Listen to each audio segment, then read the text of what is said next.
ಸಾಯಿರಾಮ್. ಆತ್ಮೀಯ ವೀಕ್ಷಕ ಬಾಂಧವರಿಗೆಲ್ಲ ಇವತ್ತಿನ ಜೀವನಾಮೃತ ಕಾರ್ಯಕ್ರಮಕ್ಕೆ ಸ್ವಾಗತ ಸುಸ್ವಾಗತ. ವೀಕ್ಷಕರೇ, ಮೊನ್ನೆ ಸಂಚಿಕೆಯಲ್ಲಿ ನಾನು ಆಸ್ಪತ್ರೆಗೆ ನಾವು ಯಾರಾದರೂ ರೋಗಿಗಳನ್ನು ನೋಡೋಕ್ಕೆ ಅಂತ ಹೋದಾಗ ಅವ್ರನ್ನ ಹೋಗಿ ಮಾತಾಡ್ಸ್ಕೊಂಡು ಬಂದ ಮೇಲೆ ನಮಗೆ ಹುಣ್ಣಿಮೆ ಅಮಾವಾಸ್ಯೆ ಸಹ ಭಾಳ ವಿಚಿತ್ರವಾದ ಘಟನೆಗಳು ನಡೀತದೆ ಶರೀರದಲ್ಲಿ, ಮಾನಸಿಕವಾಗಿ. ಅಥವಾ ಯಾರು ಅಡ್ಮಿಟ್ ಆಗಿ ಡಿಸ್ಚಾರ್ಜ್ ಮಾಡ್ಕೊಂಡು ಮನೆಗೆ ಬಂದಮೇಲೆ ಆ ನೆಗೆಟಿವ್ ಎನರ್ಜಿ ಹಾಸ್ಪಿಟ್ಲಲ್ಲಿ ಏನಿತ್ತೋ ಅದು ಅವ್ರಿಗೆ ಹುಣ್ಣಿಮೆ ಅಮಾವಾಸ್ಯೆ ಸಹ ಭಾಳ ಎಫೆಕ್ಟ್ ಮಾಡುತ್ತೆ. ಅದನ್ನು ಯಾವ ರೀತಿ ಪರಿಹಾರ ಮಾಡ್ಕೋಬೇಕು ಅನ್ನೋದನ್ನು ಹೇಳಿದ್ದೆ.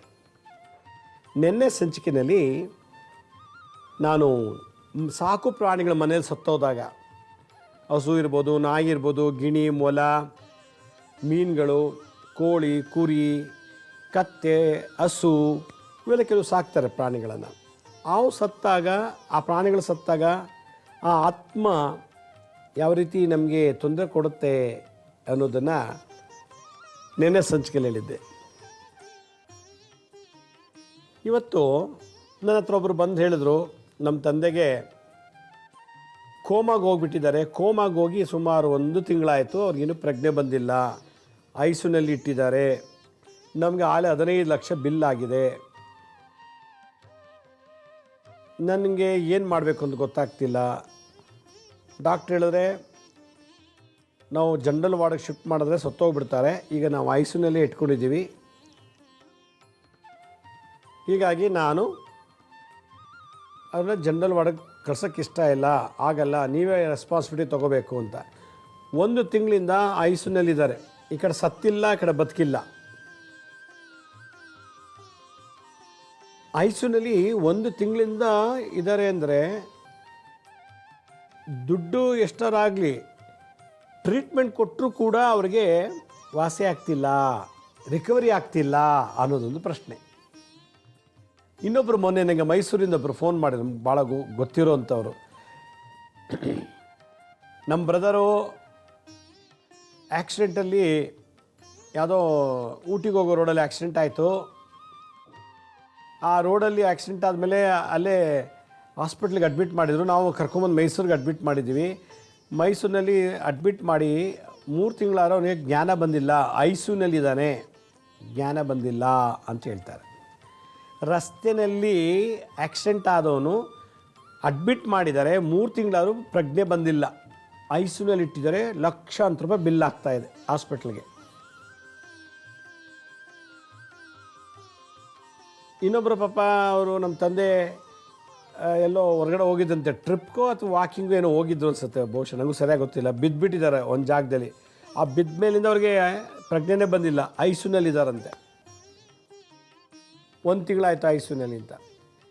ಕೆಲವರು ಆ್ಯಕ್ಸಿಡೆಂಟಾಗಿ ಐಸಿಯುನಲ್ಲಿ ಬಂದು ಅಡ್ಮಿಟ್ ಆಗ್ತಾರೆ ತಿಂಗಾನುಗಟ್ಟಲೆ. ಕೆಲವರು ರಸ್ತೆಲಿ ಹೋಗ್ಬೇಕಾದ್ರೆ ವಾಕ್ ಮಾಡುವಾಗ ಅಥವಾ ಓಡಿಸ್ಕೊಂಡು ಹೋಗುವಾಗ ಬಿದ್ದೋಗ್ಬಿಡ್ಬೋದು. ಕೆಲವರಿಗೆ ಬ್ರೈನ್ಗೆ ಸ್ಟ್ರೋಕ್ ಆಗ್ತದೆ, ಕೆಲವರಿಗೆ ಅವ್ರನ್ನೂ ಕೂಡ ಅಡ್ಮಿಟ್ ಮಾಡ್ತಾರೆ, ಐಸಿಯುನಲ್ಲಿ ಇಡ್ತಾರೆ. ಹೀಗೆ ಕೆಲವರು ತಿಂಗಾನುಗಟ್ಟಲೆ ಐಸಿಯುನಲ್ಲಿ ಇರ್ತಾರೆ. ಅವ್ರಿಗೆ ಬದುಕ್ತಾರೋ ಸತ್ತೋಗ್ತಾರೋ ಅನ್ನೋದು ಹೇಳಲಿಕ್ಕೆ ಆಗ್ತಿಲ್ಲ, ಬಟ್ ದುಂದು ಖರ್ಚು ಆಗ್ತಿರ್ತದೆ. ಕೆಲವರು ಬೇಗ ಸತ್ತೋಗ್ಬಿಡಲಿ ಅಂತ ಪ್ರಾರ್ಥನೆ ಮಾಡ್ತಾರೆ. ಕೆಲವರು ಬೇಗ ಜೀವ ಬರಲಿ, ಇನ್ನೂ ಆಸ್ತಿ ಡಿವೈಡ್ ಆಗಿಲ್ಲ, ಇನ್ನೂ ಭಾಳಷ್ಟು ಕೆಲಸಗಳಿದವ್ರು ಮಾಡೋದು, ಮತ್ತೆ ಪ್ರಜ್ಞೆ ಬಂದು ಬೇಗ ರಿಕವರಿ ಆಗಿ ಮನೆಗೆ ಬರಲಿ ಅಂತ ಹೇಳ್ತಾರೆ. ಔಷಧಿ ಕೊಟ್ಟರು ಕೂಡ ಅವ್ರಿಗೆ ಪ್ರಜ್ಞೆ ಬರೋದಿಲ್ಲ, ಐಸಿಯುನಲ್ಲೇ ಇರ್ತಾರಂದರೆ ಆ ಔಷಧಿ ಅವ್ರಿಗೆ ಮೈ ಎತ್ತುತ್ತಾ ಇಲ್ಲ, ಆ ಔಷಧಿ ಅವ್ರಿಗೆ ಅಡ್ಜಸ್ಟ್ ಆಗ್ತಿಲ್ಲ. ಇದು ಒಂದು. ಇನ್ನೊಂದು, ಸುಮಾರು ಒಂದು ಸೆಕೆಂಡ್ ಪಿ ಯು ಸಿ ಓದಿ ಏನೋ ಡಿಗ್ರಿ ಮಾಡ್ತಿದ್ದೋ ಏನೋ ಗೊತ್ತಿಲ್ಲ, ಸೆಕೆಂಡ್ ಪಿ ಯು ಸಿ ಓದಿದಾರಂತೆ ನನಗೆ ಪತ್ರ ಬರೆದಿದ್ರು. ಸೆಕೆಂಡ್ ಪಿ ಯು ಸಿ ಓದ್ತಿರೋಂಥ ಒಂದು ಹುಡುಗಿ, ಸೆಕೆಂಡ್ ಪಿ ಯು ಸಿ ಓದ್ತಾ ಇರೋವಂಥ ಒಂದು ಹುಡುಗಿ ಐಸಿಯುನಲ್ಲಿ ಅಡ್ಮಿಟ್ ಆಗಿಬಿಟ್ಟಿದ್ದಾಳೆ. ಚೆನ್ನಾಗೆ ತಿಂದು ಆಟ ಆಡ್ಕೊಂಡಿದ್ದಂಥವಳು, ಸೆಕೆಂಡ್ ಪಿ ಯು ಸಿ ಹುಡುಗಿ, ಫ್ರೆಂಡ್ಸ್ ಜೊತೆ ಆರಾಮಾಗಿದ್ದಂಥವಳು. ಅಕ್ಟೋಬರ್ನಲ್ಲಿ ದಸರಾಗೆ ಹೋಗಿ ಬಂದಂಥ ಮೈಸೂರಿಗೆ ಹೋಗಿ ಬಂದಮೇಲೆ ಯಾವುದೋ ಒಂದು ಜಾಗದಲ್ಲಿ ಮಲಮೂತ್ರ ವಿಸರ್ಜನೆ ಮಾಡಲಿಕ್ಕೆ ನಿಲ್ಲಿಸಿದ್ದಾರೆ ಆನ್ ದಿ ವೇ. ದಸರಾ ಹಬ್ಬ ಮುಗಿಸ್ಕೊಂಡು ಮೈಸೂರಿಂದ ಬೆಂಗಳೂರು ಬರಬೇಕಾದ್ರೆ ಯಾವುದೋ ಒಂದು ಜಾಗದಲ್ಲಿ ಮಲಮೂತ್ರ ವಿಸರ್ಜನೆ ಮಾಡಲಿಕ್ಕೆ ನಿಲ್ಲಿಸಿದ್ದಾರೆ. ಈ ಹುಡುಗಿನೂ ಕೂಡ ಕಾರಿಂದ ಕೆಳಗಿಳಿದ್ಬಿಟ್ಟು ಸ್ವಲ್ಪ ದೂರದಲ್ಲಿ ಹೋಗಿ ಮಲ ವಿಸರ್ಜನೆ ಮಾಡಿ ಬರ್ತಿರ್ಬೇಕಾದ್ರೆ ಅವಳಿಗೇನೋ ಒಂದು ಸರ್ತಿ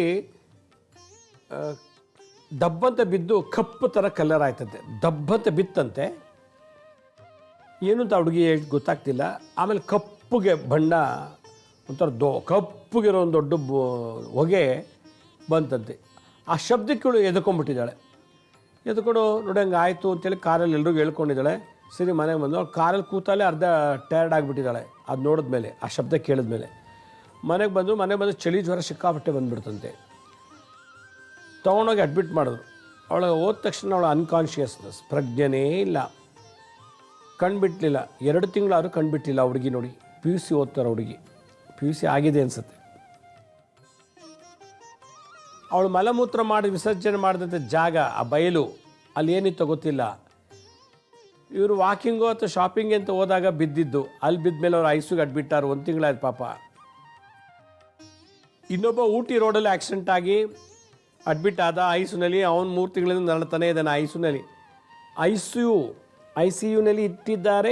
ಇಷ್ಟೇ ಪದ ಅವ್ರದ್ದು. ಏನು ಮಾಡೋದು, ಅವ್ರು ಹೆಂಗೆ ರಿಕವರಿ ಮಾಡೋದು, ಯಾಕೆ ಈ ಥರ ಆಯಿತು ಗೊತ್ತಾಗ್ತಿಲ್ಲ. ಚೆನ್ನಾಗಿ ಗಾಡಿ ಓಡಿಸ್ಕೊಂಡು ಹೋಗ್ತಿದ್ದು ಆಕ್ಸಿಡೆಂಟಾಗಿ ಐಸಿಯುನಲ್ಲಿ ಬಂದ. ICUನಲ್ಲಿ ಒಂದು 3 ತಿಂಗಳು, ಲಕ್ಷಾಂತರ ರೂಪಾಯಿ. ಶಾಪಿಂಗೋ ವಾಕಿಂಗೋ ಹೋಗ್ತಿದ್ದವ್ರು ಬಿದ್ದು ಆ ಜಾಗದಲ್ಲಿ ಮನೆಗೆ ಬಂದಮೇಲೆ ಸೀದಾ ಅವರು ಅಡ್ಮಿಟ್ ಆದರು. ಅಡ್ಮಿಟ್ ಆದಮೇಲೆ ಅವರು ICUನಲ್ಲಿ ಸುಮಾರು 1 ತಿಂಗಳಿದ್ರು. ಈ ಹುಡುಗಿದು ಈ ಥರ. ಹೀಗೆ ಕೆಲವರು ತಿಂಗಾನುಗಟ್ಟಲೆ ICUನಲ್ಲಿ ಅಡ್ಮಿಟ್ ಆಗ್ತಾರೆ, ಪ್ರಜ್ಞೆ ಬಂದಿರೋದಿಲ್ಲ. ಕೆಲವು ಬದುಕೋತಾರೆ, ಕೆಲವು ಬದುಕೋದಿಲ್ಲ. ಟ್ರೀಟ್ಮೆಂಟ್ ಮಾತ್ರ ಹೋಗ್ತಾ ಇರ್ತದೆ. ಡಾಕ್ಟ್ರು ಟ್ರೀಟ್ಮೆಂಟ್ ಕೊಡ್ತಾ ಇರ್ತಾರೆ. ದಿನಕ್ಕೊಂದು ಎವ್ರಿ ಸೆಕೆಂಡ್ಸ್ ಅಬ್ಸರ್ವೇಷನ್ ಮಾಡಿ ಟ್ರೀಟ್ಮೆಂಟ್ ಕೊಡ್ತಾ ಇರ್ತಾರೆ. ನಾನು ಇಲ್ಲಿ ಏನು ಕೇಳ್ತಾ ಇದ್ದೀನಿ ಅಂದರೆ, ICUನಲ್ಲಿ ಅಡ್ಮಿಟ್ ಆಗಿದ್ದಾರೆ, ಪ್ರಜ್ಞೆ ಬಂದಿಲ್ಲ. ಯಾತಕ್ಕೆ ಇವರು ಸಡನ್ನಾಗಿ ಚೆನ್ನಾಗಿ ತಿನ್ಕೊಂಡಿದ್ದವರು ವಾಕಿಂಗ್ ಹೋದವ್ರು ICUಗೆ ಅಡ್ಮಿಟ್ ಆಗಿ 3 ತಿಂಗಳು 4 ತಿಂಗಳು ಇರ್ತಾರೆ ಅಂದರೆ ಏನರ್ಥ? ಇಲ್ಲ ಕೊಳ್ತೋಗಿರೋದು ಅಳ್ಸೋರು ತಿಂದು ರೋಗ ಬಂದು ಅಡ್ಮಿಟ್ ಆದರೂ ನಂಗಿಲ್ಲ. ಚೆನ್ನಾಗಿ ಓಡಾಡ್ಕೊಂಡಿದ್ದವರು, ಆರಾಮಾಗಿದ್ದಂಥವ್ರು, ಆಟ ಪಾಠ ಊಟ ತಿಂಡಿ ಮಾಡ್ಕೊಂಡಿದ್ದಂಥವ್ರು ಸಡನ್ನಾಗಿ ICUನಲ್ಲಿ ಅಡ್ಮಿಟ್ ಆಗಿದ್ದಾರೆ. ಹಾಗಾದರೆ ಕಾರಣ ಏನು? ಹಾಗಾದರೆ ಇದಕ್ಕೆ ಪರಿಹಾರ ಏನು? ಪಾಪ ಒಂದು 50-60 ವರ್ಷದ ವ್ಯಕ್ತಿ ಏನೋ ಸಾಮಂತವ್ರಿಗಿಂತ ನಡ್ಕೊಂಡು ಹೋಗ್ತಿದ್ದಾರೆ. ಯಾವುದೋ ಜಾಗದಲ್ಲಿ ಅದನ್ನು ಸ್ಕಿಡ್ಡಾಗಿ ಬಿದ್ದರೋ ಯಾರು ಬಿಡಿಸೋದೋ ಗೊತ್ತಿಲ್ಲ. ಬಿದ್ದುಬಿಟ್ರಂತೆ. ಬಿದ್ಮೇಲೆ ಆಜುಬಾಜು ಯಾರು ತೊಗೊಂಬಂದು ಮನೆಗೆ ಬಿಟ್ಟಿದ್ದಾರೆ. ಮನೆಗೆ ಬಂದು ಅವ್ರಿಗೊಂಥರ ಜ್ವರ ಭಯ ಎಲ್ಲ ಶುರುವಾಗಿ ಸುಸ್ತಾಗಿ ಒಂಥರ ಪ್ರಜ್ಞೆ ಇಲ್ದಂಗೆ ಆದ್ರಂತೆ. ಅವನ್ನ ಅಡ್ಮಿಟ್ ಮಾಡಿದ್ದಾರೆ ICUನಲ್ಲಿ. 10-12 ಲಕ್ಷ ಖರ್ಚಾಗಿದೆ 1 ತಿಂಗಳಲ್ಲಿ ಅಂತ ಹೇಳಿದರು ಅವ್ರ ಮಗ. ಯಾವ ಜಾಗದಲ್ಲಿ ಬಿದ್ದರೋ ಅಲ್ಲೊಂದು ನೆಗೆಟಿವ್ ಎನರ್ಜಿ ಇದೆ. ಯಾವ ಜಾಗದಲ್ಲಿ ಬಿದ್ದರೋ ಆ ನೆಗೆಟಿವ್ ಎನರ್ಜಿ ಅವ್ರೊಳಗೆ ಕಂಪ್ಲೀಟಾಗಿ ದಿಗ್ಬಂಧನ ಮಾಡಿಬಿಟ್ಟಿದೆ. ಅದಕ್ಕೆ ಅವ್ರಿಗೆ ಪ್ರಜ್ಞಾವಸ್ಥೆನೇ ಇಲ್ಲ, ಪ್ರಜ್ಞೆನೇ ಇಲ್ಲ. ICUನಲ್ಲಿ 1 ತಿಂಗಳು ಇಟ್ಟಿದ್ದಾರೆ. ICUನಲ್ಲಿ 1 ತಿಂಗಳಿದ್ದು ಕೂಡ ಅವ್ರಿಗೆ ಪ್ರಜ್ಞೆ ಬಂದಿಲ್ಲ. ಇದು ಒಂದು ಕೇಸು. ಯಾರು ಆಕ್ಸಿಡೆಂಟಾಗಿ ಊಟಿಗೆ ಹೋಗ್ತಿದ್ದಾಗ ಆಕ್ಸಿಡೆಂಟಾಗಿ ಬಿದ್ದನಲ್ಲ ಒಂದು ಹುಡುಗ, 25-30 ವರ್ಷದ ಹುಡುಗ, ಅವನು ಆ ಬಿದ್ದ ಜಾಗದಲ್ಲಿ ಯಾವುದೋ ಒಂದು ರೋಡ್ ಆಕ್ಸಿಡೆಂಟಲ್ಲಿ ಕಾರಲ್ಲಿ ಆಕ್ಸಿಡೆಂಟ್ ಸತ್ತೋದವರು ಆ ಜಾಗದ ಸ್ಪಾಟ್ ಡೆತ್ ಆಗಿದ್ರಂತೆ. ಯಾವಾಗ ಈ ಹುಡುಗಲ್ಲೋ ಆ ಸ್ಪಾಟ್ಗೆ ಹೋದ, ಯಾರೂ ಗುದ್ದಲಿಲ್ಲ, ಅವನೇ ಬಿದ್ದು ತಲೆ ಪೆಟ್ಟಾಯಿತು. ಬೀಳೋಂಗೆ ಮಾಡಿದ್ಯಾರು ಆ 1 ವಾರ 10 ದಿವಸ ಹಿಂದೆ ಆ ಜಾಗದಲ್ಲಿ ಕಾರಲ್ಲಿ ಕೆಲವು ಆಕ್ಸಿಡೆಂಟಾಗಿ ಸತ್ತೋಗಿದ್ದಾರೆ. ಆ ಅತೃಪ್ತ ಆತ್ಮಗಳು ಇವನಿಗೆ ಅಟ್ಯಾಕ್ ಮಾಡಿದೆ. ಇವನ್ನ ತೊಗೊಂಬಂದು ಅಡ್ಮಿಟ್ ಮಾಡಿದ್ರೆ 3 ತಿಂಗಳಾದ್ರೂ ಪ್ರಜ್ಞೆ ಬಂದಿಲ್ಲ. ಈ PUC ಓದ್ತಿರೋ ಹುಡುಗಿ ಅಲ್ಲಿ ಏನೋ ಮಲಮೂತ್ರ ಮಾಡಬೇಕು ಅಂತ ಬಯಲು, ಯಾವುದೋ ಗದ್ದೆ ಬಯಲು ಹೊಲ ಅಥವಾ ತೋಟದ ಯಾವುದೋ ಅಲ್ಲಿ ಒಳಗೆ ಹೋಗಿದ್ದಾಳೆ. ಹೋದಾಗ ಅಲ್ಲಿ ಒಳಗೆ ಏನೋ ಬಿದ್ದಂಗಾಗಿ ಕಪ್ಪು ಹೊಗೆ ಬಂತು ಅಂತ ಹೇಳ್ತಾಳೆ ಅವಳಿಗೆ. ಅಷ್ಟೇ, ಅದು ನೋಡಿದ್ದು ಆಮೇಲೆ ಅವಳಿಗೆ ಗೊತ್ತಾಗಿಲ್ಲ. ಆ ಹುಡುಗಿ ಇದ್ದಂಥ ಜಾಗದಲ್ಲಿ ಯಾವುದೋ ಒಂದು ಆತ್ಮನ ಕೊಲೆ ಮಾಡಿದ್ದಾರೆ ಅಲ್ಲಿ. ಆ ಆತ್ಮ ಆ ಜಾಗದಲ್ಲಿ ಆ ಥರ ಸಂಚಾರ ಆಗ್ತಿದೆ. ಯಾವಾಗ ಈ ಹುಡುಗಿ ಅಲ್ಲಿ ಹೋಯ್ತು, ಆ ಹುಡುಗಿಗೆ ಅದು ಸೋಂಕು ತರ್ತು. ಬಂದು ಅಡ್ಮಿಟ್ ಮಾಡಿದ್ರು. ದಸರಾಗೆ ಅಂತ ಹೋದ ಹುಡುಗಿ ಮನೆಗೆ ಬರೋಕ್ಕೆ ಮುಂಚೆನೇ ಅಡ್ಮಿಟ್ ಆಗಿಬಿಡ್ತದು. ಅಡ್ಮಿಟ್ ಆಗಿ ಐಸೋಲೇಟು ಭಾಳ ಅಬ್ಸರ್ವೇಷನ್ ಮಾಡಿ ಎಲ್ಲ ಮಾಡಿದ್ರು. ನಾವು ಎಲ್ಲಿ ಬಿದ್ದೀವಿ, ಎಲ್ಲಿ ಆಕ್ಸಿಡೆಂಟ್ ಆಗುತ್ತೋ ಅಲ್ಲಿ ನಾವು ಬೇಕು ಅಂತ ನಾವು ಅಲ್ಲೇ ಹೋಗಿ ಆಕ್ಸಿಡೆಂಟ್ ಮಾಡಿ ನಾವು ಸಂಕಲ್ಪ ಮಾಡ್ಕೊಂಡಿರಲ್ಲ, ಇಲ್ಲೇ ಹೋಗಿ ಆಕ್ಸಿಡೆಂಟ್ ಮಾಡ್ಕೋಬೇಕು ನಾನು ಅಂತ. ನಾನು ಅಲ್ಲೇ ಮಲಮೂತ್ರ ವಿಸರ್ಜನೆ ಮಾಡುವಾಗ ಅಲ್ಲೂ ನೆಗೆಟಿವ್ ಎನರ್ಜಿ ಇರಲೇಬೇಕು ಅಂತ ನನ್ನ ಆಸೆ ಇರಲಿಲ್ಲ. ಆ ಸ್ಥಳ ಮಹಿಮೆ, ಸ್ಥಳ ಪುರಾಣ, ಸ್ಥಳದಲ್ಲಿರುವಂಥ ಒಂದು ವಾಸ್ತು ನಮಗೆ ಅದು ಬಲ ಕೊಟ್ಟು ಬಿಡುತ್ತೆ, ಅಂದರೆ ಅಟ್ಯಾಕ್ ಮಾಡಿಬಿಡುತ್ತೆ. ಯಾರು ಏನು ಅಂತ ಹೇಳಲ್ಲ, ಬಟ್ನಲ್ಲಿ ಅನ್ಕಾನ್ಷಿಯಸ್, ಪ್ರಜ್ಞೆ ಇರೋಲ್ಲ, ICUನಲ್ಲಿ ಇಟ್ಟಿರ್ತೀವಿ ಅಷ್ಟೇ. ಎಲ್ಲ ಥರ ಟೆಸ್ಟ್ ಮಾಡಾಯಿತು, ಎಲ್ಲ ಥರ ಮೆಡಿಸಿನ್ ಕೊಟ್ಟಾರೆ, ಯಾಕೆ ಇನ್ನೂ ಎಚ್ಚರ ಆಗಿಲ್ಲ, ಯಾಕೆ ಅವ್ರು ಇನ್ನೂ ರಿಕವರಿ ಆಗ್ತಿಲ್ಲ ಅಂತ ಡಾಕ್ಟ್ರೇ ಕೇಳ್ತಾರೆ ಪೇಷಂಟ್ ಕಡೆಯವ್ರಿಗೆ. ನಾವು ಮಾಡೋದೆಲ್ಲ ಮಾಡಿದ್ವಿ, ಟ್ರೀಟ್ಮೆಂಟ್ ಏನು ಮಾಡೋಕ್ಕಾಗ್ತಿಲ್ಲ, ಈಗ ನಾವು ICUಯಿಂದ ಡಿಸ್ಚಾರ್ಜ್ ಮಾಡೋ ಸತ್ತೋಗ್ಬಿಡ್ತಾರೆ ಅಂತಾರೆ. ನಾವಾಗಿದ್ದು ನಾವು ಸಾಯಿಸ್ದಂಗೆ ಆಗುತ್ತೆ ಅಂತ ಹೇಳ್ತಾರೆ. ಕೆಲವು ಜಾಗದಲ್ಲಿ ವಿಪರೀತವಾದಂಥ ನೆಗೆಟಿವ್ ಎನರ್ಜಿ ಇರ್ತದೆ. ಆ ನೆಗೆಟಿವ್ ಎನರ್ಜಿ ಮನುಷ್ಯನ ಮೇಲೆ ಪ್ರವೇಶ ಮಾಡಲಿಕ್ಕೆ ಭಾಳ ಕಾಯ್ತಾ ಇರ್ತವೆ. ಯಾವಾಗ ಈ ಥರ ಕಾಯ್ತಾ ಇರ್ತವೋ ನಾವು ಆ ಜಾಗಕ್ಕೆ ಹೋಗ್ತೀವಿ, ಅದು ಬೀಳಿಸ್ಬೋದು, ಆಕ್ಸಿಡೆಂಟ್ ಮಾಡ್ಬೋದು, ಇಲ್ಲ ಏನೋ ಒಂದು ವಿಚಿತ್ರವಾದ ಘಟನೆ ಸೃಷ್ಟಿ ಮಾಡಿ ಅವ್ರ ಮುಖಾಂತರ ನಮ್ಗೆ ಏನು ಬೇಕೋ ಎಲ್ಲ ತೊಗೊಂಡ್ಬಿಡುತ್ತೆ. ಈಗ ಆ ಹುಡುಗ ಬೈಕಲ್ಲಿ ಊಟಿಗೆ ಹೋಗ್ತಿದ್ದ, ರೋಡಲ್ಲಿ ಬಿದ್ದ, ಅವನು ICU ಮಲಗಿದ್ದಾನೆ, ಅವನಿಗೇನೂ ಆಗ್ತಿಲ್ಲ. ICUನಲ್ಲಿ ಮಲಗಿರೋ ಆತ್ಮದಲ್ಲಿ ಈ ಒಂದು ಪ್ರೇತದ ಸೋಂಕಿದೆ.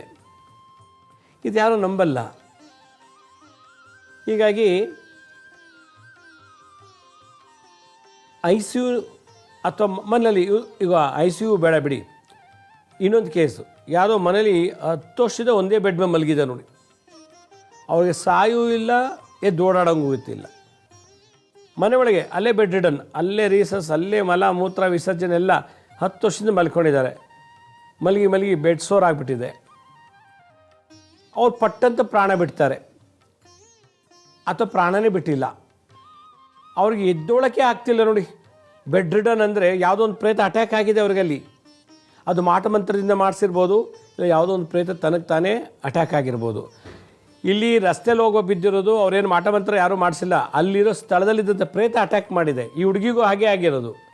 ಮಲಮೂತ್ರ ವಿಸರ್ಜನೆ ಮಾಡೋಕ್ಕೆ ಹೋದಾಗ ಆ ಬೈಲೊಳಗಡೆ ಆ ಮರದ ಹತ್ರ ಈ ಹುಡುಗಿ ಯಾರು ಮಾಟಮಂತ್ರ ಮಾಡಿಸಿಲ್ಲ, ಸೆಕೆಂಡ್ ಪೀಸ್ ಓದ್ತಿರೋ ಹುಡುಗಿ, ಅಲ್ಲಿರೋದು ಪ್ರೇತ ಹುಡುಗಿ ಅಟ್ಯಾಕ್ ಮಾಡಿದೆ.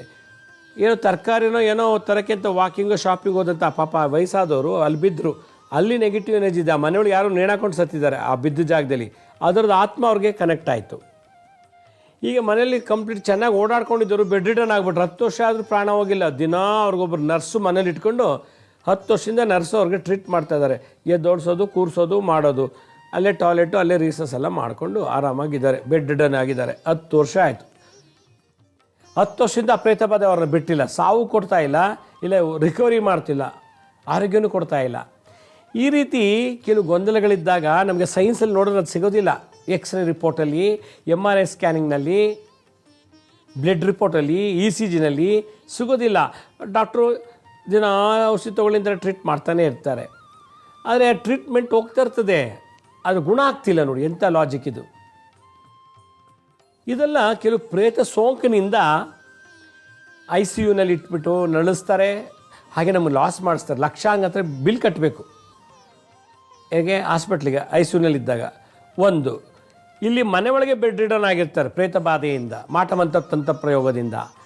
ಅವ್ರು ನೋಡ್ಕೊಳ್ಳೋಕ್ಕೆ ನಮ್ಗೆ ಮೊದಲೇ ಟೈಮ್ ಇಲ್ಲ, ಮಲಮೂತ್ರ ಎಲ್ಲ ಅಲ್ಲೇ ಆಗುತ್ತೆ, ಕೂರಿಸ್ಬೇಕು, ನಿಲ್ಲಿಸ್ಬೇಕು, ಸ್ನಾನ ಮಾಡಿಸ್ಬೇಕು, ಅಯ್ಯೋ ಭಾಳ ಹಿಂಸೆ. ಇಲ್ಲ ಪ್ರಾಣ ಹೊಟ್ಟೋಗ್ಬೇಕು, ಇಲ್ಲ ಇದು ಚೆನ್ನಾಗಿ ಓಡಾಡ್ಬಿಡ್ಬೇಕು. ಅದನ್ನು ನೋಡ್ಕೊಳ್ಳೋಕ್ಕೆ ಅವ್ರಿಗೆ ಮಾತ್ರೆ ಟಾನಿಕ್ ಇಂಜೆಕ್ಷನ್ ಅಲ್ಲದೇ ನರ್ಸ್ ಇಡಬೇಕು, ಅಥವಾ ಒಂದು ಬಾಯ್, ಒಂದು ಗಂಡಸು, ಒಂದು ಹುಡುಗನ ಇಡಬೇಕು ಅವ್ರ ಸೌಕರ್ಯ ನೋಡಲಿಕ್ಕೆ. ಹೀಗೆ ಕೆಲವು ಮನೆಗಳಲ್ಲಿ ಮನೆಯೇ ICU ಆಗಿರ್ತದೆ, ಇಲ್ಲ ಕೆಲವು ಹಾಸ್ಪಿಟ್ಲಿಗೆ ಅಡ್ಮಿಟ್ ಮಾಡಿರ್ತಾರೆ, ನೋಡೋಕ್ಕಾಗದೆ ನಮ್ಮ ಕೆಲವು ಮಾಡೋಕ್ಕಾಗಲ್ಲ ಅಂಥೇಳಿ. ಈ ಥರ ಒಂದು ಸಂದಿಗ್ಧ ಪರಿಸ್ಥಿತಿನಲ್ಲಿ ಪ್ರೇತಾತ್ಮದ ಸೋಂಕಿನಿಂದ ನರಳುತ್ತಿರುವಂಥವರು ಯಾವ ರೀತಿ ಚೇತರಿಸ್ಕೊಳ್ಬೇಕು ಅಂತ.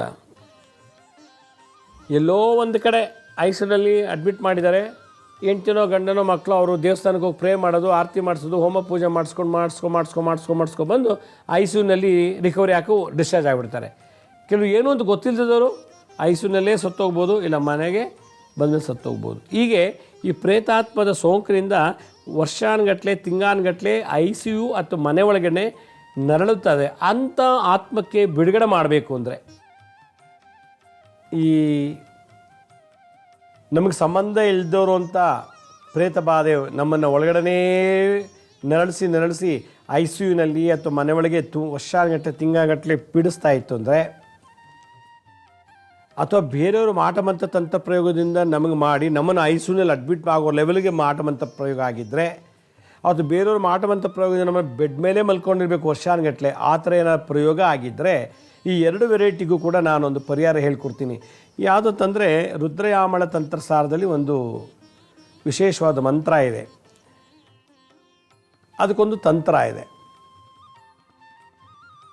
ಒಂದು 2 ಅಥವಾ 4 ನಿಂಬೆಹಣ್ಣು ಕೈಲಿ ತೊಗೋಬೇಕು. ತಂತ್ರ ಜಂಬೂರ ಫಲ ನಿಂಬೆಹಣ್ಣು 4-5 ನಿಂಬೆಹಣ್ಣು ತೊಗೊಳ್ಳಿ. 4-5 ನಿಂಬೆಹಣ್ಣು ತೊಗೊಂಡ್ಬಿಟ್ಟು ಪೂರ್ವ ಅಥವಾ ಉತ್ತರಕ್ಕೆ ಮುಖ ಮಾಡಿಕೊಂಡು ನಾನು ಹೇಳೋ ಮಂತ್ರನ ಕಣ್ಣು ಮುಚ್ಕೊಂಡು ಒಂದು ಅರ್ಧ ಗಂಟೆ ಇದನ್ನು ಹೇಳಬೇಕು. ನಿಂಬೆಹಣ್ಣಿಗೆ ಎನರ್ಜಿ ಕೊಡಬೇಕು, ಶಕ್ತಿ ತುಂಬಬೇಕು ಮಂತ್ರಶಕ್ತಿಯಿಂದ. ಏನು? ಓಂ ನಮೋ ಭಗವತೆ ರುದ್ರಾಯ ಮಹಾವ್ಯಾಧಿಕಾರಿಣಿ. ಯಾರು ನರಳ್ತಿದ್ದಾರೋ ಆ ರೋಗಿ ಹೆಸರು ಹೇಳಬೇಕಿಲ್ಲಿ. ಸರ್ವಪೀಡಾ ನಿವಾರಣಾಯ ಸ್ವಾಹ ಅಥವಾ ನಿವಾರಯ ಸ್ವಾಹ ಅಂತಲೂ ಹೇಳ್ಬೋದು. ಇನ್ನೊಂದು ಸಲ ಹೇಳ್ತೀನಿ. ಒಂದು 4 ನಿಂಬೆಹಣ್ಣು ಕೈಲಿಟ್ಕೊಳ್ಳಿ, ಇಲ್ಲ 4 ನಿಂಬೆಹಣ್ಣು ಕೈಲಿಟ್ಕೊಳ್ಳಿ. 2 ಕೈಲಿಟ್ಕೊಂಡು ನಾನು ಹೇಳೋ ಮಂತ್ರದಿಂದ ಒಂದು ಅರ್ಧ ಗಂಟೆ ಜಪ ಮಾಡಬೇಕು. ಓಂ ನಮೋ ಭಗವತೆ ರುದ್ರಾಯ ಮಹಾವ್ಯಾಧಿಕಾರಿಣಿ. ಈ ರೀತಿ ICUನಲ್ಲಿ ನರಳುತ್ತಿರೋದಕ್ಕೆ ಕಾರಣ ಏನು? ತಿಂಗಾನುಗಟ್ಟಲೆ ವರ್ಷಗಟ್ಟಲೆ ಬೆಡ್ ಮೇಲೆ ಮಲ್ಕೊಂಡು ಎಲ್ಲ ಅಲ್ಲೇ ಮಾಡ್ತಿರೋಕ್ಕೆ ಕಾರಣ ಯಾವ ವ್ಯಾಧಿ ಅಂದರೆ ಕಾಯಿಲೆ. ಮಹಾವ್ಯಾಧಿಕಾರಿಣಿ ಅಂಥೇಳಿ ಆ ಹೆಂಗಸೋ ಗಂಡಸೋ ಮಗುನೋ ಯಾರೋ ರೋಗದಲ್ಲಿ ನಲ್ತಿದಾರಲ್ಲ, ICU ಒಳಗಿರೋರು ಅಥವಾ ಬೆಡ್ ಮೇಲೆ ಮಲಗಿರೋರು ಅಂಥವ್ರ ಹೆಸರು ಹೇಳ್ಬಿಟ್ಟು ಸರ್ವಪೀಡ ನಿವಾರಯ ಸ್ವಾಹ. ಓಂ ನಮೋ ಭಗವತೆ ರುದ್ರಾಯ ಮಹಾವ್ಯಾಧಿಕಾರಿಣಿ. ರೋಗಿ ಹೆಸರು ಹೇಳ್ಬಿಟ್ಟು ಸರ್ವಪೀಡ, ಯಾವ್ದಾರು ಅದು ಅಲ್ಲಿ ಹುಡುಗಿ ಮನ ವಿಸರ್ಜನೆ ಮಾಡೋಕ್ಕಾದ ಯಾವುದೋ ದಬ್ಬಂತ ಬಿದ್ದು ಒಂದು ಹೊಗೆ ಬಂತು, ಆ ಪೀಡ. ಊಟಿಗೆ ಹೋಗ್ತಿರೋ ರಸ್ತೆಯಲ್ಲಿ ಬಿದ್ದ, ಅಲ್ಲಿ ನಡೀತಿರೋ ಪ್ರೇತಗಳ ಪೀಡ. ಅವರ ವಾಕಿಂಗ್ ಹೋದಾಗ ಶಾಪಿಂಗ್ ಅಂತ ಹೋದಾಗ ಅಲ್ಲಿ ಬಿದ್ದುಬಿಟ್ರು, ಅಲ್ಲಿ ನಡೆದಿರೋಂಥ ಪೀಡ. ಈ ಸರ್ವಪೀಡ ನಿವಾರಯ ಸ್ವಾಹ. ಓಂ ನಮೋ ಭಗವತೆ ರುದ್ರಾಯ ಮಹಾವ್ಯಾಧಿಕಾರಿಣಿ. ರೋಗಿ ಹೆಸರು ಹೇಳಿಬಿಟ್ಟು ಸರ್ವಪೀಡ ನಿವಾರಯ ಸ್ವಾಹ. ಓಂ ನಮೋ ಭಗವತೆ ರುದ್ರಾಯ ಮಹಾವ್ಯಾಧಿಕಾರಿಣಿ. ರೋಗಿ ಹೆಸರು ಹೇಳಿಬಿಟ್ಟು ಸರ್ವಪೀಡ ನಿವಾರಯ ಸ್ವಾಹ ಅಂಥೇಳಿ ಜಪ ಮಾಡಿಬಿಟ್ಟು ಒಂದು ನಿಂಬೆಹಣ್ಣ ತಲೆ ತಡಿ, ಇನ್ನೊಂದು ನಿಂಬೆಹಣ್ಣ ಪಾದ ತಡಿ, ಇನ್ನು 2 ನಿಂಬೆಹಣ್ಣ ಆ ಕಡೆ ಎಡಭಾಗ ಬಲಭಾಗದಲ್ಲಿ ಇಟ್ಟು ಬಿಟ್ಟು ಬನ್ನಿ. ಆ ನಿಂಬೆಹಣ್ಣೆಲ್ಲ ಆ ಶಕ್ತಿನ ಎಳ್ಕೊಂಡು ಹೋಗ್ತಾ ಒಂದು 2-3 ದಿನ ಆದಮೇಲೆ ಕಪ್ಕಾಗಿಬಿಡುತ್ತೆ. ಯಾವಾಗ ಕಪ್ಕಾಯ್ತೋ ತೊಗೊಂಡೋಗಿ ಸುಟ್ಬಿಡ್ಬೇಕು ಆ ನಿಂಬೆಹಣ್ಣ. ಅದಕ್ಕೆ ಓಂ ನಮೋ ಭಗವತೆ ರುದ್ರಾಯ ಮಹಾವ್ಯಾಧಿಕಾರಿಣಿ. ಇಂಥ ದೊಡ್ಡ ಕಾಯಿಲೆಗೆ ಕಾರಣಿಯಾಗಿರುವಂಥ ಪೀಡ ಯಾರಿಗೆ? ಈ ರೋಗಿಗೆ. ಆ ರೋಗಿ ಹೆಸರು ಬಿಟ್ಟು ಸರ್ವಪೀಡ ನಿವಾರಯ ಸ್ವಾಹ ಅಂಥೇಳಿ ಜಪ ಮಾಡಬೇಕು. ಅವ್ರು ರಿಕವರಿ ಆಗೋವ್ರಿಗೆ ಇದು ಮಾಡ್ತಾ ಇರಬೇಕು. ಒಂದು ಸಲ ಜಪ ಮಾಡಿದ್ಮೇಲೆ ಒಂದು 3 ದಿವಸ ಇಟ್ಬಿಡ್ಬೇಕು ನಿಂಬೆಹಣ್ಣು. ತಲೆ ಹತ್ರ ಒಂದು, ಪಾದ ತೊಂದರು, ಎಡಗಡೆ ಬಲಗಡೆ. ಆಗ ಯಾವ ನಿಂಬೆಹಣ್ಣಿದೆಯೋ ಚೆನ್ನಾಗಿದ್ದಂಥ ಹಸ್ರಿಗಿದ್ದ ನಿಂಬೆಹಣ್ಣು ಹೋಗ್ತಾ ಕಪ್ಪಾಗ್ಬಿಡುತ್ತೆ. 2 ದಿನದಲ್ಲ 3 ದಿನದ ಅಥವಾ 1 ದಿನದಲ್ಲೂ ಆಗ್ಬೋದು. ಎಲ್ಲ ಎಳ್ಕೊಂಡು ಆ ನಿಂಬೆಹಣ್ಣು ಮತ್ತೆ ತೊಗೊಂಬಂದು ಸುಟ್ಬಿಡ್ಬೇಕು. ಪುನಃ ಪ್ರಯೋಗ ಮಾಡಬೇಕು. ಅವರು ರಿಕವರಿ ಆಗಿ ಚೆನ್ನಾಗಾಗಿ ಎದ್ದು ಓಡಾಡೋವರೆಗೂ ಈ ತಂತ್ರ ನಡೀತಾ ಇರಬೇಕು. 3 ದಿನಕ್ಕೊಂದ್ಸಲ, 4 ದಿವಸಕ್ಕೊಂದ್ಸಲ, 5 ದಿನಕ್ಕೊಂದ್ಸಲ ಈ ಥರ ಮಾಡ್ತಾಯಿತ್ತು ಅಂದರೆ ನಿಧಾನವಾಗಿ ಯಾವ ಜಾಗದಲ್ಲಿ ಬಿದ್ದಾಗ, ಯಾವ ಜಾಗದಲ್ಲಿ ಅವ್ರಿಗೆ ನೆಗೆಟಿವ್ ಎನರ್ಜಿ ಒಳಗೆ ಬಂದು ಈ ರೀತಿ ಹಿಂಸೆ ಕೊಡ್ತಿದ್ದೋ ಅದು ಎಳ್ಕೊಳ್ಳುತ್ತೆ. ನಿಂಬೆಹಣ್ಣು ರಾಹು ಎಳ್ಕೊಳ್ಳುತ್ತೆ. ಅದನ್ನು ತೊಗೊಂಡು ಸುಟ್ಟು ಭಸ್ಮ ಮಾಡಿದಾಗ ಅದು ಬಿಡುಗಡೆ ಆಗ್ಬೋದು. ಬಿಡುಗಡೆ ಆದ ತಕ್ಷಣ ಅದರದ್ದೇ ಆದಂಥ ಒಂದು ರೀಬರ್ತ್ ಆಗ್ಬೋದು, ಇಲ್ಲ ಹಾಗೇ ಇರ್ಬೋದು, ಯಾರಿಗೂ ಗೊತ್ತು. ಒಟ್ಟು ಇವರಿಂದ ಬಿಡುಗಡೆ ಆಗಿಬಿಡ್ತದೆ. ಈ ಥರ ಮಾಡ್ತಿದ್ರೆ ನಿಮಗೆ ಎಷ್ಟೋ ಲಕ್ಷಾಂತರ ರೂಪಾಯಿ ದುಡ್ಡು ಉಳಿಯುತ್ತೆ ಅಂತ ನನ್ನ ಅಭಿಪ್ರಾಯ. ICUನಲ್ಲಿ ಇಟ್ಟರೆ ಲಕ್ಷಗಟ್ಟಲೆ ದುಡ್ಡು ಕಟ್ಟಬೇಕು ಹಾಸ್ಪಿಟ್ಲಿಗೆ. ಇದೊಂದು ವಿದ್ಯೆ ಕಲ್ತ್ಕೊಳ್ಳಿ ಅಂತ ಹೇಳಿ ಇವತ್ತಿನ ಒಂದು ಸಂಚಿಕೆಯಲ್ಲಿ ICUನಲ್ಲಿ ಅಥವಾ ಮನೆಯೊಳಗೆ ತಿಂಗಾಂಗಟ್ಲೆ ವರ್ಷಾಂಗಟ್ಲೆ ಇದ್ದಾಗ ಪ್ರೇತ ಸೋಂಕಿನಿಂದ ಆ ಕಾಯಿಲೆ ಬಂದಿದೆ. ಪ್ರಜ್ಞೆ ಇಲ್ಲ, ಔಷಧಿ ಹೋಗ್ತಾ ಇದೆ, ಔಷಧಿನೂ ಕೂಡ ವರ್ಕ್ ಮಾಡೋಕ್ಕೆ ಬಿಡ್ತಿಲ್ಲ ಆ ಪ್ರೇತ. ಐಸಿಯುನಲ್ಲಿದ್ದಾಗ ಬಿಡ್ತಾ ಇಲ್ಲ. ಆಮೇಲೆ ಹೊರಗಡೆ ಹೋಗಿ ಆ ದೇವಸ್ಥಾನಕ್ಕೆ ಕರ್ಕೆ ಕಟ್ಟೋದು, ಪೂಜೆ ಮಾಡೋದು, ಏನೋ ಒಂದು ಮಾಡಿ ನಿಧಾನಕ್ಕೆ ಔಷಧಿ ಅಡ್ಜಸ್ಟ್ ಆಗಿ ಅದು ಬಿಡುಗಡೆ ಆಗೋ ಮಾಡಿ ಆಮೇಲೆ ಮನೆಗೆ ಡಿಸ್ಚಾರ್ಜ್ ಮಾಡ್ಕೊಂಡು ಕರ್ಕೊಂಬರ್ತಾರೆ. ಆದರೂ ಅದ್ರ ಪೀಡಾ ಸೋಂಕಿರ್ತದೆ ನಮ್ಮಲ್ಲಿ. ಆ ಸರ್ವಪೀಡಾ ನಿವಾರಯ ಅಂತ ಹೇಳ್ತೀವಿ. ಯಾವುದೇ ಆಗಿರ್ಬೋದು, ಹೆಣ್ಣಾಗಿರ್ಬೋದು, ಗಂಡಾಗಿರ್ಬೋದು, ಮಕ್ಕಳಾಗಿರ್ಬೋದು, ಅಥವಾ ಪ್ರಾಣಿ ಸೋಲೇ ಇರ್ಬೋದು, ಯಾರು ಗೊತ್ತು, ಪ್ರಾಣಿಗಳದ್ದು ಆತ್ಮನೇ ಇರ್ಬೋದು. ಈ ಥರ ಇದ್ದಾಗ ಮನುಷ್ಯನಿಂದ ತುಂಬ ಸಫರ್ ಪಡ್ತಾರೆ, ತುಂಬ ದುಡ್ಡು ಖರ್ಚಾಗತ್ತೆ. ಅದಕ್ಕೆ ಈ ಒಂದು ವಿದ್ಯೆಯನ್ನು ಕಲಿಸ್ಕೊಡ್ತಾ ಇದ್ದೀನಿ. ಇದನ್ನು ಮಾಡ್ತಾ ಬನ್ನಿ, ಖಂಡಿತ ಒಳ್ಳೆಯದಾಗತ್ತೆ. ವೀಕ್ಷಕರೇ, ನಮ್ಮ ಹಳೆ ಸಂಚಿಕೆಗಳನ್ನ ಯಾರು ನೋಡೋಕ್ಕಾಗಿಲ್ವೋ ಅವರು ನಮ್ಮ ಶಿರಡಿ ಸಾಯಿ ಭಿಕ್ಷಾ ಕೇಂದ್ರ ಮತ್ತು ಹೆಲ್ತ್ ಸೈನ್ಸ್ ಅಂತ 2 ಯೂಟ್ಯೂಬ್ ಚಾನಲ್ ಇದೆ. ಇದ್ರ ಜೊತೆಗೆ SSBK ಜ್ಞಾನೋದಯ ಅಂತ ಒಂದು ಮ್ಯೂಸಿಕ್ ಚಾನಲ್ ಇದೆ. 3ಕ್ಕೂ ಸಬ್ಸ್ಕ್ರೈಬ್ ಮಾಡ್ಕೊಳ್ಳಿ. ಪಕ್ಕದಲ್ಲಿರೋ ಬೆಲ್ ಬಟನ್ ಪ್ರೆಸ್ ಮಾಡಿ. ನೋಡಾದ್ಮೇಲೆ ಲೈಕನ್ನು ಬಟನ್ ಪ್ರೆಸ್ ಮಾಡಿ. ಆಮೇಲೆ ಆ ಲಿಂಕನ್ನು ನಿಮ್ಮ ಬಂಧು ಮಿತ್ರರಿಗೆ ವಾಟ್ಸಪ್ ಮುಖಾಂತರ ಅಥವಾ ಇಮೇಲ್ ಮುಖಾಂತರ ಶೇರ್ ಮಾಡಿ. ಗುರುಜಿ ಲಕ್ಷ್ಮೀ ಶ್ರೀನಿವಾಸ್ ಅಂತೇಳಿ ಫೇಸ್ಬುಕ್ಕಲ್ಲಿ ಮತ್ತು ಇನ್ಸ್ಟಾಗ್ರಾಮಲ್ಲಿ, ಟ್ವಿಟ್ಟರ್ನಲ್ಲಿ, ಲಿಂಕ್ಡ್ಇನ್ನಲ್ಲಿ ಕೂಡ ನಾವು ಅಪ್ಲೋಡ್ ಮಾಡ್ತಾಯಿದ್ದೀವಿ. ಅಲ್ಲೂ ಕೂಡ ನಿಮಗೆ ಭಾಳಷ್ಟು ಇನ್ಫಾರ್ಮೇಷನ್ ಸಿಗುತ್ತೆ. ಕೆಲವರು ಅಪಾಯಿಂಟ್ಮೆಂಟ್ಸ್ ಬೇಕು ಅಂತ ಹೇಳ್ತಾಯಿದ್ರು. ಅವ್ರಿಗೀಗ ನಾವು ತೋರಿಸೋ ಸ್ಕ್ರೀನ್ ಮೇಲೆ ನೋಡೋ ವೆಬ್ಸೈಟ್ ಲಾಗಿನ್ ಆಗಿ www.lakshmisrinivas.in ಅಂತ ಇದಕ್ಕೆ ಲಾಗಿನ್ ಆಗಿ ನಿಮ್ಗೆ ಯಾವ ಡೇಟ್ ಯಾವ ಟೈಮ್ ನೀವೇ ಬುಕ್ ಮಾಡ್ಕೊಳ್ಳಿ. ಯಾರು ಪ್ರಶ್ನೆ ಕೇಳಬೇಕು ಅವರೇ ಸ್ವತಃ ಬಂದಿರೋದು. ಬರಬೇಕಾದ್ರೆ ಜಾತಕ ಇದೆ, ಜಾತಕ ತೊಗೊಂಬನ್ನಿ. ಅಕಸ್ಮಾತ್ ಜಾತಕ ಇಲ್ಲಂದರೆ ಬೇರೆ ಥರ ನೋಡ್ತೀವಿ. ಆಮೇಲೆ ಈ ದೊಡ್ಡ ದೊಡ್ಡ ಕಾಯಿಲೆಗಳು, ಲಕ್ವಾ, ಪಿಡ್ಸು, ಕ್ಯಾನ್ಸರು, ಈ ಥರ ದೊಡ್ಡ ದೊಡ್ಡ ಕಾಯಿಲೆಗಳಿಂದ ನರಳುತ್ತಿದ್ರೆ ಅದಕ್ಕೆ ಸಂಬಂಧಪಟ್ಟಂಥ ಮೆಡಿಷನ್ಸ್ ಮತ್ತು ರಿಪೋರ್ಟ್ಸ್ ತೊಗೊಂಬಂದರೆ ಅದನ್ನು ನೋಡಿ ನಾವು ಮೆಡಿಕಲ್ ಆಸ್ಟ್ರಾಲಜಿ ಪ್ರಕಾರ ಪರಿಹಾರ ನೀಡ್ಬೋದು ಅಂತ ಹೇಳ್ತಾ ಇವತ್ತಿನ ಸಂಚಿಕೆ ಮುಗಿಸ್ತಾ ಇದ್ದೀನಿ. ಇದೇ ರೀತಿ ನಾಳಿನ ಸಂಚಿಕೆಯಲ್ಲಿ ಮತ್ತೊಂದು ವಿಶೇಷವಾದಂಥ ಮಾಹಿತಿಯನ್ನು ತಮ್ಮನ್ನು ಭೇಟಿ ಮಾಡ್ತೀನಿ. ಅಲ್ಲಿವರೆಗೂ ನನ್ನ ನಮಸ್ಕಾರ. ಸಾಯಿರಾಮ್.